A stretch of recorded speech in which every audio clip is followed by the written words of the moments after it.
What is Bitcoin? The answer to this question has evolved over time. However, it is simpler than we think. So by the end of this video guide for beginners, we will have that eureka moment where we finally understand what Bitcoin is and its implications for humanity in the future of our global economy. Bitcoin was created as a digital currency back in 2009 by an anonymous person or group of people that goes by the pseudonym Satoshi Nakamoto. And over time, as awareness of Bitcoin has spread, adoption of Bitcoin has increased, and as our world continues to drastically change post-pandemic, Bitcoin is not simply a digital currency anymore. It is becoming a force of nature that needs to be talked about and understood from many different perspectives, because there is a financial definition of Bitcoin, a philosophical definition, social, mathematical, psychological, technological, legal, geopolitical, ideological, and cultural definitions of Bitcoin. So the easiest way for us to truly grasp and understand Bitcoin and its underlying blockchain technology is to approach it with a sense of openness and creativity. Because most people have a hard time understanding what Bitcoin is because of how it's misrepresented in media, or because we apply traditional concepts of computers, the internet, software, banking, and money to a technology that is not a computer, the internet, software, a bank, or money. And one of the main reasons why it's so important for all of us to take the time to understand what Bitcoin is and spread awareness about it is because most of us don't understand how much power and influence the global financial system has over our lives due to not fully understanding how it works. And this mass lack of knowledge about how the global financial system works is by design. So to keep the focus of this video guide on cultivating a deeper understanding of what Bitcoin is, keep this in mind. The entire traditional financial system is legalized theft that deliberately prevents most people like us from generating, accumulating, and maintaining wealth. And it's all courtesy of the central banks, big corporations, and governments. Bitcoin is a new revolutionary financial technology that is not controlled or owned by a person, entity, or central authority. And Bitcoin presents an opportunity for the first time in human history for us to truly own, control, and protect our wealth. And also for the first time in human history, we have access to truly neutral financial infrastructure. Hello, I'm Crypto Casey, and now is the perfect time for us to all get curious about Bitcoin, gain knowledge about Bitcoin, and spread awareness about Bitcoin so we can build a better future for ourselves, our families, and the world at large. Welcome to the ultimate Bitcoin introductory video guide for beginners. Let's get started. Be sure to check out our sponsors NordVPN, Proton, and Ledger. Secure your data, privacy, and access to important financial and cryptocurrency accounts from hackers and trackers by using virtual private network services provided by NordVPN, which we can redeem for a special discount with the links below. Get a free brand new encrypted email account to use for accessing all of our important financial and cryptocurrency accounts with services provided by Proton, which prevents any hackers from seeing important data and emails if they are successful in changing your password and logging into your account. And make sure you are transferring all of your cryptocurrencies and digital assets off of exchanges to hold securely in your very own cold storage hardware wallet, like Ledger devices. Scroll down to access the correct and official sites, as well as redeem any special offers they have for us. Awesome. The best way to understand the importance of Bitcoin for our modern world is to first understand how and why the fiat currency, the US dollar, was designed to benefit a few people and entities while keeping all the rest of us poor. Fiat currency, like the US dollar, is a medium of exchange, issued, backed, and enforced by a government. No commodities like gold, natural resources, or similar back fiat currencies. Rather, a government just decrees or declares that the currency is legal tender people have to use to transact in their country. And throughout history, all fiat currencies that have ever existed eventually went to zero and became worthless. So right now, we all need to realize that the US dollar is a global fiat currency experiment that likely won't end well if history rhymes or repeats itself as it often does. So where did it all begin? Well, at a meeting on Jekyll Island. In 1913, 6 of the most powerful men in the United States had a secret meeting on a private island off the coast of Georgia,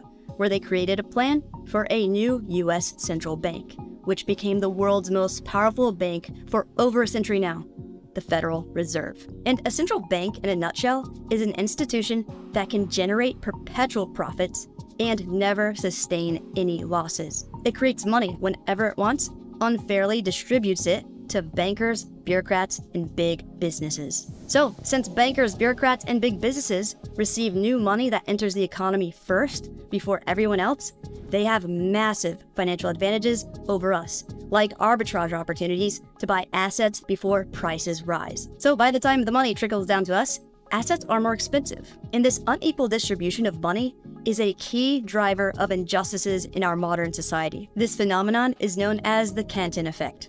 And if you would like to learn more about it and how it was designed to keep us poor, you can check out this video guide by clicking on the link above. Another key driver of injustices in our society is the central bank's ability to create as much money as it wants out of thin air via legalized counterfeiting, which causes inflation, or legalized theft, where the money we earn from spending time and energy working becomes diluted and worth less, which is all by design, because when money is losing value over time, we are incentivized to think and act in the short term rather than the long term, which is why, since the start of the US global fiat currency experiment, obesity rates spiked, drug addiction spiked, suicide rates spiked, indebtedness spiked. And the central bank's agenda to devalue currency over time to induce more short-term spending in the economy is amplified and perpetuated by a legal concept called corporate personhood, where corporations are allowed to buy politicians to buy favorable legal and regulatory frameworks for themselves and buy our attention to create a favorable society through media and advertising for generating profit. So basically from birth, everything we've been exposed to, what we deem as culture, what we base our wants, needs, and goals off of, has all been fabricated, bought and paid for by corporations that put profits over people, and are protected by a government full of politicians that are also bought and paid for, that also put profits over people. And if you would like to learn more about corporate personhood and why it was the beginning of the end of the society in the United States, you can check out this video guide by clicking on the link above. Cool. So when the Federal Reserve prints money, we need to outpace inflation, which is legalized theft and violation of our property rights, with other investments in order to protect our wealth over time. And basically, the uncomfortable and unfortunate truth about the reality we currently live in is that our rights to life, liberty, and property are constantly violated by central banks, big corporations, and the government. And everything we think we own is not fully within our control and is constantly at risk of forfeiture. The money in our bank accounts, the money in our mattresses, our houses, cars, retirement accounts, professional licenses and certifications, everything. With our money specifically, we don't have full property rights over it. As the central bank can inflate its value away, the government can freeze our ability to use it, and they can dictate where and whom we can send it to, and they can outright take it from us at any time. Because the entire global financial system was socioeconomically structured in a way to favor the few that understand it at the expense of everyone else, all of us. And we are forced to be a part of this system because it's profitable for the few who run it. See, in the traditional financial system, when we swipe our bank cards to pay for groceries at the store, our bank is taking our money from our account, giving it to the grocery store for us, and then charging us for it. This is the case with checks, credit cards, debit cards, ACH transfers, and any exchange of money, really. And it's so ingrained in our society in the way that we think about money that it seems completely normal and okay for the most part, while the only party who benefits from this arrangement is the banks. They make a profit from storing, transferring, controlling, and issuing money under the guise that 1, it's safer there, which is not the case, and 2, we aren't smart or qualified enough to manage our own wealth without their services. And this global central banking system has been the only financial system available to us until now, with Bitcoin and its underlying blockchain technology. Nice.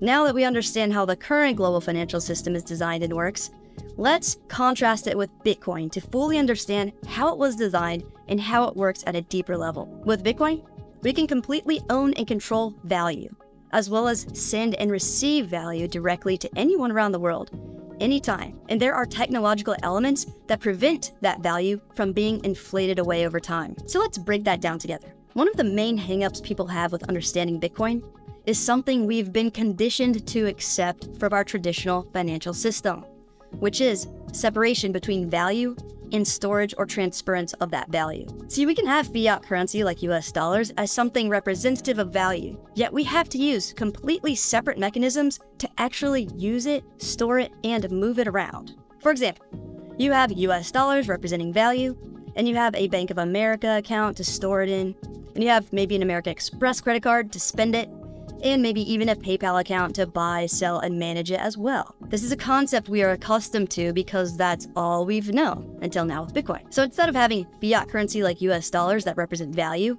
and paying financial services like Venmo and JP Morgan Chase to move it around and store it, Bitcoin is both value and a means to transfer, store, and manage that value. This is because Bitcoin is both digital value and it's a network that can store and transfer the bits of digital value. So value and usage of the value is simply one unified system in the case of Bitcoin. Satoshi Nakamoto created Bitcoin as a way for people to store and send value around the world, anytime, anywhere, at virtually no cost, without using a financial business or fiat currency. Because our current financial system is not neutral financial infrastructure. Bank accounts and credit cards are luxuries most people around the world don't qualify for, don't have access to, or simply can't afford. And even if you do have bank accounts and credit cards, they can be frozen, restricted, and closed at any time without warning. And except for each and every holiday known to mankind, most banks only operate 9 a.m. to 5 p.m. on weekdays. Contrast that with the Bitcoin network that has been operating flawlessly since its creation back in 2009, using its underlying blockchain technology to maintain perfect records of all Bitcoin wallets and transactions, and completes transactions 24/7, 365 globally, constantly without fail. So blockchain is simply a method of record keeping using the same principles that underlie the very fabric of our universe: mathematics, physics, and science. And it does it in such a way that doesn't need third parties, like accountants, bookkeepers, banks, or governments. And the most plain and simple way to understand the word blockchain is by separating the word block from the word chain. So imagine a list of transactions showing value sent to and from people getting listed one after the other as they occur. Then, once the maximum amount of transaction data in the list has been reached, the list of records becomes a block of data. This block of data is then added behind a previous block of transaction data, linked together like with a chain. Sweet. So the word blockchain simply represents groups of transaction data linked together. And there are 3 pillars of blockchain technology that make it unique: decentralization, transparency, and immutability. So let's break down each of those pillars together. Pillar 1, decentralization. The word decentralization in blockchain is twofold. 1, it means that instead of data being stored in one place, like one computer in one office, data is stored on multiple computers all around the world. And 2, decentralization means that no one person, corporation, government authority, or any entity controls any aspect of the data recording and storage process. So for example, currently we have central banking systems controlled by a central authority who issues fiat currency that can reside in accounts controlled by Bank of America or other similar centralized entities. Each of these entities are in complete control over where and how their data is recorded, stored, and managed. They can decide what type of servers to use, where the servers are located, and how their security protocols work. In contrast, blockchain allows transaction data management to be decentralized on a network of computers around the world using open source software. And any changes to the blockchain protocol have to go through a consensus process to protect the integrity of the network that no one person, company, or government has control over. So instead of a centralized entity like the IRS deciding how and where all their data is stored on certain servers in certain locations, a decentralized blockchain network is distributed on many devices all over the world. So that is the essence of the decentralization pillar of blockchain technology. Pillar 2. Transparency. Transparency in blockchain describes how transaction data is recorded on a public ledger that is available for anyone to see. This ledger of transactions is saved on the global network of computers around the world, which makes it impossible for the data to be changed or altered. And to better understand the value of transparency in data recording, storage, and management, let's compare these 2 scenarios. 1.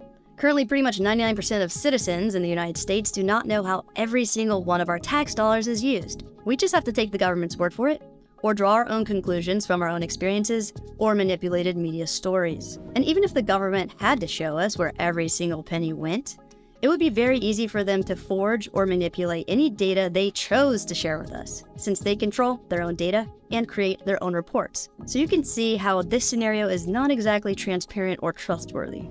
2.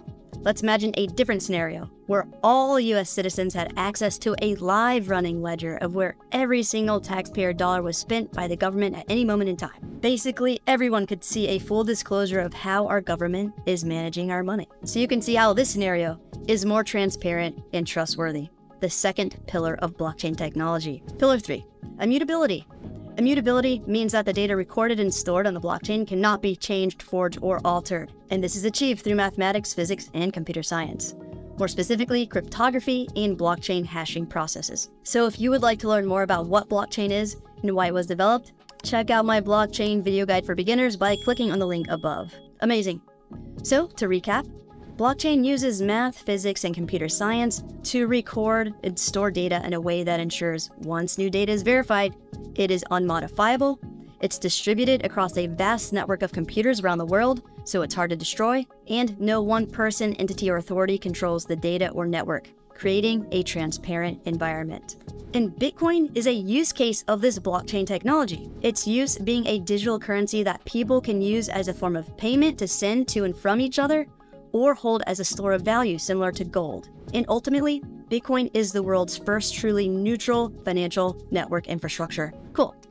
So how does Bitcoin work? The Bitcoin blockchain is basically a live running ledger of all the Bitcoin transactions from when it was first created to now and in the future. And the structure of the Bitcoin blockchain is a network of computers around the world with Bitcoin software installed on them. So each time a Bitcoin transaction occurs, that data is transferred throughout the network of computers. And computers that maintain the Bitcoin blockchain network are called nodes. These nodes, or computers, validate Bitcoin transactions, add the transactions to their copy of the Bitcoin ledger, and then broadcast the ledger changes to all of the other computers on the network in the form of a block. And each block of transactions has a programmed maximum amount of data it can store. So on average, every 10 minutes or so, a new block of Bitcoin transactions is created, validated, and published to the Bitcoin blockchain network via a process called mining, which is completed by computers called miners. So for a new block to be accepted by the Bitcoin network, miners compete with each other,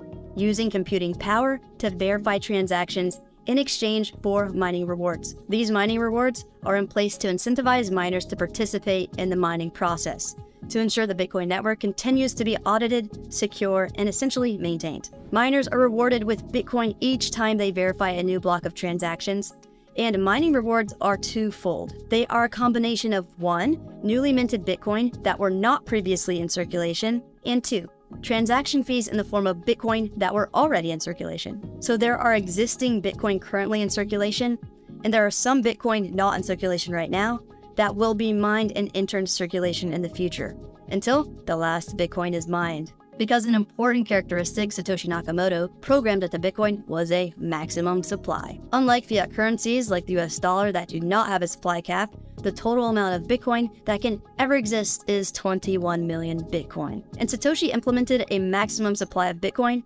so it would mirror an inflation rate similar to gold. So at the time of this video, about 19 million Bitcoin are in circulation out of the 21 million total supply. And the amount of new Bitcoin entering into circulation via mining rewards is 6.25 Bitcoin per block, about every 10 minutes. However, this amount of new Bitcoin entering into circulation via mining rewards will divide in half to 3.125 Bitcoin per block about every 10 minutes around March of 2024. Because another characteristic Satoshi programmed into Bitcoin are what's called halving events. Halving refers to the reduction in Bitcoin block rewards issued to miners by half. And these block rewards halve every 210,000th block, which on average turns out to be approximately every 4 years. Back in May of 2020 was the most recent halving, which decreased the block reward from 12.5 Bitcoin to the current rate of 6.25 Bitcoin. So at the time of this video, about 900 new Bitcoin are entering into circulation every day until the next halving event, making the annual inflation rate of Bitcoin about 1.8%. And the advantage of having a fixed supply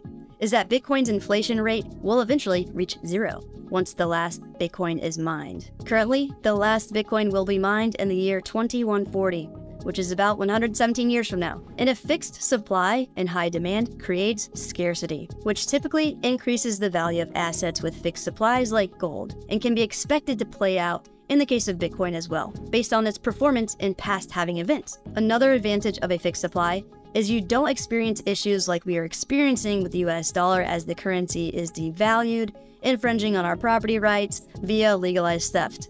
inflation. Also, unlike the US dollar, where it is distributed unequally to bankers, bureaucrats, and big businesses that do not necessarily contribute to society proportionally to the amount of money they receive, new Bitcoin entering into circulation are distributed to miners proportionally to the amount of work they produce. So Bitcoin is equally distributed to miners who are providing value to the Bitcoin economy, whereas entities closest to the money printer get the new money first, which is not a fair or neutral way of adding US dollars into circulation, as we've previously discussed in this video. So considering Bitcoin's fixed supply and its equitable distribution of new Bitcoin that enters into circulation, while the purchasing power of the US dollar continues to decrease, Bitcoin will increase in purchasing power over time as the available supply continues to decrease, so long as demand remains steady and most likely increases, as we've been seeing more and more in these crazy times. But what if there's not enough Bitcoin to go around? What if 21 million Bitcoin aren't enough for everyone who wants to use or store it over time? Well, luckily, similar to the US dollar,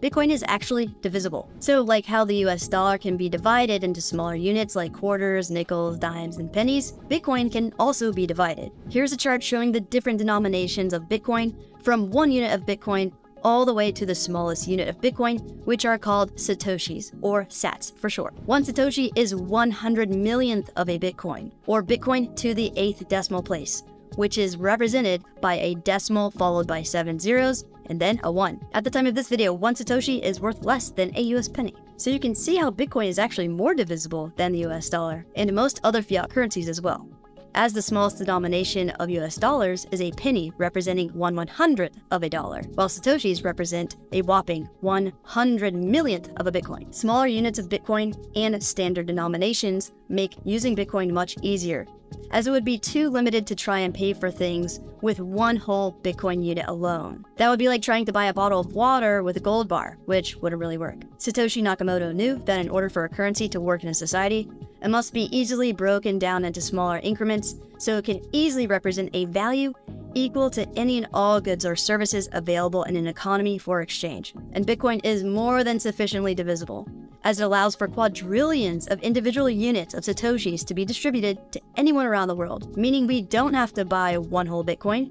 Rather, we can buy just $1,000 or $100 or even $10 worth of Bitcoin. So if you would like to buy Bitcoin, you need to have accounts with cryptocurrency exchanges that allow you to exchange your country's fiat currency for Bitcoin and other cryptocurrencies. In the description area below, there is a list of my recommended cryptocurrency exchanges. So be sure to use those links to access the correct and official sites, to avoid accessing a phishing or hacked site, and to redeem any special sign-up bonuses they have for us, all while supporting the channel. To store and transfer Bitcoin, you need to use Bitcoin wallets, and there are several types of Bitcoin wallets, and some are more secure than others. So if you would like to learn all about cryptocurrency wallets, how they work, and finally have that eureka moment about how public addresses, private keys, and seed phrases work, check out this ultimate beginner's guide by clicking on the link above. And if you hold or plan on holding more than $79 worth of Bitcoin that you would be upset about losing on an exchange, consider investing in your very own cold storage hardware wallet like Ledger's Nano S Plus, which starts at $79. Ledger is a popular, well-known cryptocurrency wallet provider in the industry, offering a variety of wallet products like the affordable Nano S Plus, the powerful and portable Nano X, and their most advanced customizable wallet yet, the Ledger Stax. What's great about Ledger is, in addition to their wallet products, they have created a powerful and robust ecosystem that allows us to completely own, manage, store, control, buy, sell, swap, stake, and interact with DeFi and smart contracts with our digital assets, all from the safety of our cold storage wallet devices. Ledger devices and Ledger Live's ecosystem support thousands of different cryptocurrencies and is extremely easy to use, whether you are new or a seasoned investor alike. If you would like to check out a walkthrough guide of Ledger Live, check out this video by clicking on the link above. Ledger often runs deals and specials throughout the year, available to us using the links below. So be sure to scroll down to access Ledger's correct and official site and redeem any discounts they have for us, all while supporting the channel. Cool.